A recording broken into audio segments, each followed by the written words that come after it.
Buenos días, buenas tardes.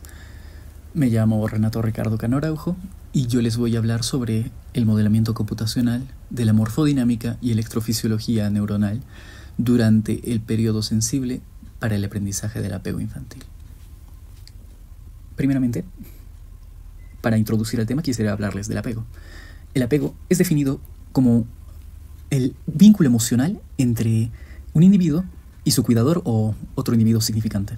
Entonces, el aprendizaje del apego es el proceso por el cual este individuo, típicamente un infante, forma lazos emocionales con sus cuidadores generalmente. Esto viene desde la segunda mitad del siglo XX, donde Bowlby caracteriza al apego infantil en un marco definido y, importantemente, que es experimentalmente comprobable. Este concepto de apego es aplicable a diversas especies del reino animal, por ello. Tiene diferentes características, ¿no? Como, por ejemplo, la formación rápida del apego. Los infantes van a formar un vínculo rápidamente con el cuidador, como la impronta en los polluelos, por ejemplo. Otra característica es la persistencia de este apego, incluso bajo abuso. Los polluelos, por ejemplo, continúan siguiendo a su madre, incluso cuando reciben choques eléctricos durante esta impronta. Los perros y primates jóvenes también desarrollan apego fuerte a cuidadores que son abusivos, y lo mismo ocurre en niños humanos, que mantienen un apego aún si sus cuidadores son abusivos. Ahora, hay dos grandes categorías en las que se clasifican los animales según su desarrollo al nacer: los altriciales y los precociales. Los animales altriciales nacen en un estado poco desarrollado, indefensos, con una gran dependencia del cuidador, a comparación de los precociales, que nacen ya en un estado altamente desarrollado, con mayor autonomía desde el nacimiento.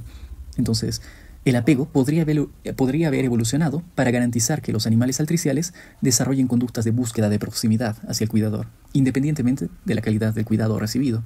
Los cuidadores que proveen protección, comida, confort emocional. Estos infantes van a utilizar señales, como el tacto, el olfato, el sonido, para reconocer a sus cuidadores y vincularse con ellos. Ahora, esto ocurre con mayor facilidad en algo llamado los periodos sensibles del aprendizaje del apego. Ahora, ¿qué es un periodo sensible? Es una ventana de desarrollo en la que el cerebro es especialmente receptivo a ciertos estímulos o experiencias ambientales. Por ejemplo, el lenguaje. Desde el nacimiento hasta aproximadamente los 7 años, los niños son altamente receptivos para adquirir vocabulario, gramática, fonética. Los niños expuestos a un idioma durante este periodo lo aprenden con fluidez, sin acentos extranjeros, por ejemplo. Ahora, Morisot y Sullivan, en el 2005, crearon un modelo de apego en ratas infantes. Para las ratas, la habilidad para aprender olores es muy probablemente esencial para la supervivencia, ya que son animales altriciales y tienen capacidades sensoriales limitadas. Entonces se apoyan en reconocer el aroma de su madre para ubicarla y poder alimentarse. Entonces, lo que estos investigadores hicieron fue seleccionar algunas crías de rata de diferentes periodos postnatales, de 6 días postnatales y de 12 días postnatales. Utilizaron el paradigma de condicionamiento clásico para emparejar olores con estímulos positivos y negativos. Un estímulo positivo fue la pincelada, para simular el estímulo termotáctil que da la madre a sus crías, y el estímulo negativo fue un shock eléctrico. Luego midieron las preferencia al olor, aversión al olor después del condicionamiento, y las compararon en estos diferentes grupos de estímulos y de edad postnatal. Lo que encontraron fue que en la edad postnatal 6, los emparejamientos, tanto con un estímulo positivo como uno negativo, producieron una preferencia al olor. En cambio, después, en el día postnatal 12, el estímulo positivo, la pincelada, fue inefectiva al producir una preferencia de olor, y el shock eléctrico, produjo una aversión al olor. Entonces, ¿por qué sucede que hay un punto de corte? Antes del día postnatal 10, los roedores son capaces de aprender estas preferencias por nuevos olores, incluso si son dolorosos, si son asociados con estímulos dolorosos. Esto no ocurre después del día postnatal 10. Hay diversas explicaciones, les voy a hablar sobre algunas de ellas. Primeramente, los cambios en el sistema GABAérgico. Durante las etapas iniciales del desarrollo cerebral, el neurotransmisor GABA tiene un efecto excitatorio.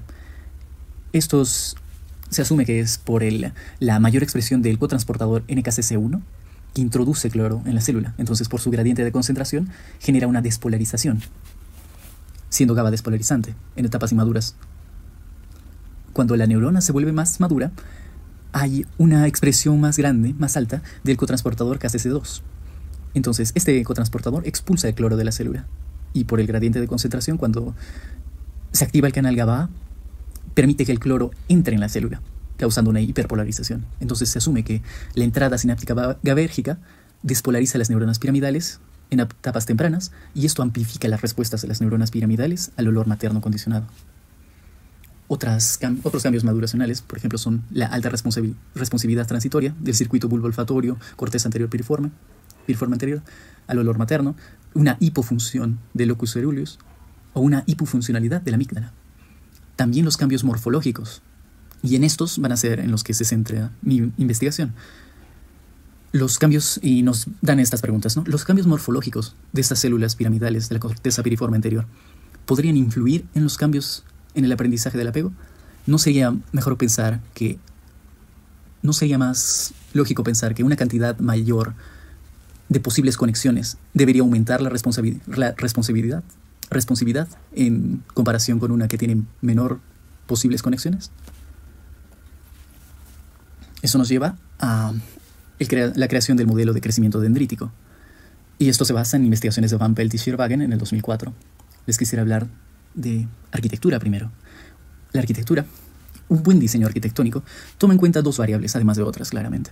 Primeramente, la organización estructural, el tamaño de los espacios, la forma de los espacios, las ventanas, puertas, escaleras, y la organización funcional, que el comedor y la sala sean los primeros ambientes, que una visita vea que el comedor esté cerca de la cocina, que el baño de visitas esté cerca del comedor y la sala, y que no se pase por dormitorios para llegar a él, entre otros, ¿no? Que los espacios sean iluminados, en especial los estudios. Lo mismo sucede con la arquitectura neuronal, que se refiere a la organización estructural y funcional de las neuronas dentro del sistema nervioso. La arquitectura neuronal se caracteriza por neuritas alargadas. Las más comunes de estas diferenciadas son los axones y las dendritas. Las neuritas son proyecciones delgadas en forma de tubo que se extienden desde el soma, el cuerpo celular de una neurona. Y su complejidad morfológica va a determinar en cierta forma las propiedades funcionales de esta. Hay una gran variabilidad de estos. La arborización depende de factores genéticos e interacciones con el tejido circundante. Y hay un gran número de mecanismos envueltos, por lo que los autores consideran razonable que la formación de este patrón de arborización sea un proceso estocástico, sea probabilístico. Ellos se enfocan en las características topológicas, el número de segmentos, el patrón de conectividad de ellos, y nos hablan de la arborización dendrítica primeramente, que va a ser un conjunto de segmentos dispuestos jerárquicamente. Cada segmento es una porción de la dendrita que se extiende entre dos nodos. Este sería un nodo, este sería otro, y este sería un segmento. O un nodo y una punta, ¿no? Este un nodo y este sería una punta, un segmento terminal. Hay varios parámetros. Les voy a hablar de dos que considera este estudio. Primeramente el grado, que es el número de puntas de un subárbol o partición. Como por ejemplo vemos todo este subárbol tendría 5 puntas. Sería de grado 5. 1, 2, 3, 4, 5. Este subárbol sería de grado 2, porque solo tiene 2 puntas, y así. El segundo parámetro es el orden, que habla de la distancia topológica desde el soma, que estaría por aquí, y es un valor que va subiendo cada vez que existe una bifurcación. Entonces, aquí está cerca el soma, aquí sube de orden 1, orden 2, orden 3. Entonces se llegó al modelo de crecimiento, basado en esta ecuación. Vamos a entender el crecimiento dendrítico como una secuencia de eventos de ramificación. Entonces lo que nos dice esto, que es la probabilidad de ramificación de un segmento terminal, corresponde a esto, donde C es una constante de normalización, S es la dependencia del orden centrífugo y gamma sería el orden centrífugo. ¿Por qué no utilizamos esta otra, que es la probabilidad de ramificación de un segmento intermedio? Pues los autores nos dicen que la variabilidad topológica de las dendritas, de varios tipos y especies, ha sido descrita con precisión usando solo el modelo S. Esto nos dice que, suponiendo que la ramificación solo ocurre en segmentos terminales. Entonces, para que tengan una idea de qué hace esta ecuación, pues se grafica de esta manera y podemos entenderla como que si el orden centrífugo aumenta, a mayor orden centrífugo, la probabilidad de ramificación del segmento terminal va a ser menor. Y el parámetro S modela cuánta va a ser la dependencia a este orden centrífugo. Entonces, lo que se hizo fue, primeramente, hacerlo funcional. Esta ecuación nos describe el cambio del potencial de membrana, del voltaje, a lo largo del tiempo. Aquí podemos ver una visualización de esto al inyectarle corriente, cómo se modifica el voltaje, después se deja de inyectar corriente, cómo se modifica el voltaje. Estamos modelando el potencial de membrana. Seguidamente, la ecuación de cable, para que la dendrita esté compuesta por mini particiones que van a ser los compartimentos. Y esta ecuación de cable, basada en compartimentos, nos dice cómo el voltaje, como una gota, una inyección de corriente, se va a transmitir a lo largo de toda la dendrita, como las olas que genera una gota, las ondas que genera una gota. Conectadas de esa forma, podemos ver en el modelo computacional que sí existe una difusión del voltaje a lo largo de estos tres compartimentos. Seguidamente, se buscó hacer que cada compartimento reconozca cuál es su compartimento previo y su compartimento posterior. Entonces, toda la dendrita estaría compuesta por estos mini compartimentos. Como podemos ver, se creó esta arquitectura neuronal, se inyectó un poco de corriente en la última, y podemos ver cómo es que cada compartimento reconoce cuál es su previo y su posterior, y se transmite el voltaje hasta el soma. Seguidamente se trató de hacer la elongación de los compartimentos y la ramificación de los mismos, pero aquí surgió un problema. Antes se buscaba que reconozcan quién es su compartimento previo y posterior con una identificación que tenían propia de NetLogo, como es el who, el tag de identificación who, quién es. El compartimento 1, luego se creaba otro con el nombre 3, 4, 5, 6. Ahora, el problema surge cuando este compartimento 4 debería tener como compartimento previo al 2, pero tiene el 3. Y su compartimento posterior debería ser el 5, pero debería ser el 6, pero es el 5. Entonces se analizó el problema y se usó otro tipo de agentes que tiene NetLogo, que son los links. Ahora, para cada compartimento BJ, su compartimento anterior, BJ-1, sería el que entra con este link direccionado. Y su compartimento posterior sería el compartimento al que sale el link direccionado. De esta forma, pudimos modelar la elongación y la bifurcación, como aquí se puede ver. Pero otro problema sucedió. Al inyectarles al tener una inyección de corriente en este modelo, el voltaje nunca se estabilizaba, estaba errático. ¿Y por qué era esto? Pues al parecer porque los puntos de bifurcación, este compartimento BJ tenía dos BJ+1. El BJ+1 normal y el BJ+1' de las dos ramas. Esto se solucionó sumando estos dos BJ+1 y BJ+1' para cada uno de estos. Y como se puede ver aquí, se inyectó un poco de corriente y al dejar de inyectar la corriente se estabilizó de nuevo a cero. En los modelos previos el comportamiento del voltaje era errático. Con esto solucionado, se pasó al modelo 6.0, la optimización de algunos parámetros estocásticos y mejor visualización. Seguidamente, podemos ver cómo conduce voltaje. El código para tener esta visualización también es creado por mi persona y nos permite ver, después de una inyección de corriente que fue por este punto más o menos, cómo este cambio ha llegado hasta el soma mediante cambios de color. Y después de la inyección de corriente, al eliminar esta, como el voltaje se estabiliza de nuevo hasta su punto de origen. El siguiente paso sería replicar morfologías reales, y estas se hicieron basándose en los datos recopilados de Moreno Velázquez y colaboradores en el año 2020. Ellos vieron la corteza piriforme anterior de 3 capas, en especial la segunda, la 2A y la 2B. Yo me voy a enfocar en la 2B, pues esta tiene neuronas piramidales superficiales, a comparación de la 2A, que en su mayoría son semilunares. Entonces tenemos los datos experimentales de neuronas de la capa 2B, sus dendritas apicales y sus dendritas basales, bajo algunos parámetros que debían ser implementados en el código para poder alterar la simulación, el modelo de crecimiento dendrítico para obtener estas morfologías experimentalmente validadas. El primero fue el número de troncos. Del soma, ¿cuántos segmentos iniciales tenía? Tanto de dendritas apicales como de las basales. Entonces, esto se obtuvo mediante otro identificador, yo le llamé stem, troncos, y Solo el reportador funciona contando cuántas neuronas, cuántos compartimentos tienen este identificador de troncos encendido. El siguiente parámetro nos habla de el número de ramas, tanto apicales como basales. Entonces, el tronco sería la primera rama. Y se vio que en cada evento de bifurcación se generaban 2 ramas más. Entonces, esa fue la lógica. Solo se contaban los puntos de bifurcación, se multiplicaba por 2 para tener el número de ramas y se sumaba el número de ramas base de los troncos para obtener cuántas ramas totales tiene la neurona. El siguiente parámetro es el largo total dendrítico. Esto se obtuvo sumando el largo de cada una de las ramas apicales y basales. Entonces, en el modelo implementé que cada uno de estos agentes, de estos compartimentos, mediría 1 micrómetro y se iban a elongar y posicionar uno seguido de otro. Para así, lo único que tendríamos que hacer para ver cuál es el largo dendrítico de las apicales y de las basales es contar cuántos agentes existen apicales y cuántos agentes existen basales.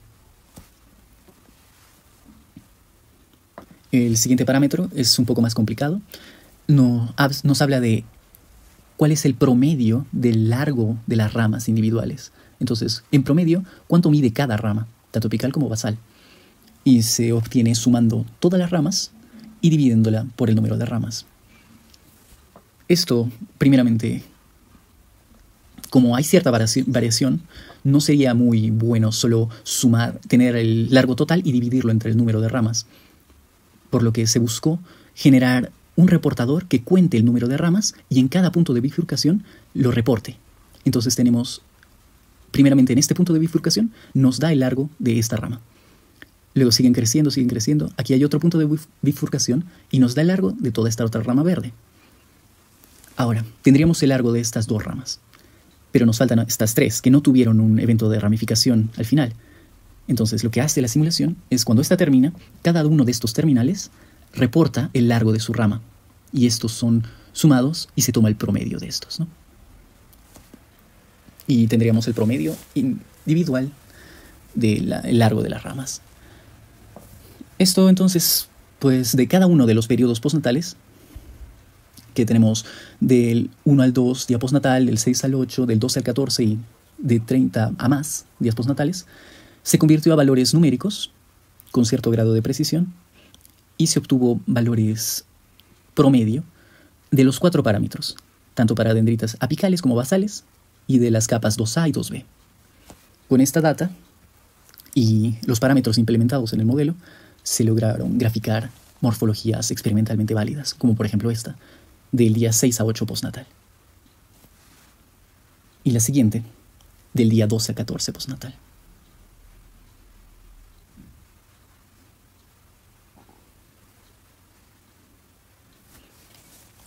Entonces, como pueden ver aquí, no se nota mucho porque es demasiado pequeño, pero aquí hay muchísimos agentes. Aquí en los reportadores de NetLogo se puede ver cómo cuenta el número, primeramente, en esta parte de troncos. En las apicales, que están coloreadas de rojo, por aquí, tiene solo un tronco. Las basales aquí tienen 6 troncos. Hay 29 ramas apicales, hay 42 ramas basales. El largo total dendrítico apical es de 1218 micrómetros y el largo total dendrítico basal es de 874. También podemos ver los promedios individuales del largo de las ramas, que las apicales tendrían un promedio de rama individual de 41.5 y las basales de 21.29. Aquí al costado tenemos los datos experimentales a los que se deberían asemejar y podemos ver que están cercanos a sus valores. Lo mismo con la morfología de las neuronas de edad postnatal 12 a 14.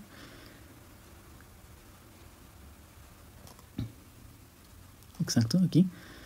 Habría un solo tronco apical, 7 troncos basales, 41 ramas apicales, 55 ramas basales, El largo total dendrítico en las apicales sería de 2.446 micrómetros, en las basales de 3.026 micrómetros, y el largo promedio individual de las ramas en las apicales sería de 59.7 aproximadamente, y en las basales de 55.02 aproximadamente micrómetros, ¿no? Entonces, para repasar, lo que se hizo primeramente fue hacer el modelo funcional electrofisiológicamente. Se modeló el potencial de membrana, se realizaron las ecuaciones de cable para tener un modelo basado en compartimentos. Se trató de hacer que cada compartimento reconozca cuál es su compartimento previo y su compartimento posterior. Se modeló la elongación y la ramificación, y con parámetros de una investigación experimental se pudieron modelar morfologías válidas de 2 periodos temporales, ¿no? Del 6 a 8 y del 12 al 14, día postnatal. Lo que seguiría, son los experimentos de conducción de voltaje, para responder la pregunta, ¿no?, si la morfología por sí sola podría influir en los cambios en el aprendizaje del apego. Si les interesa profundizar más sobre cualquiera de los autores que he mencionado en la exposición, aquí les dejo la bibliografía. Y sin más que decir, muchas gracias por su atención.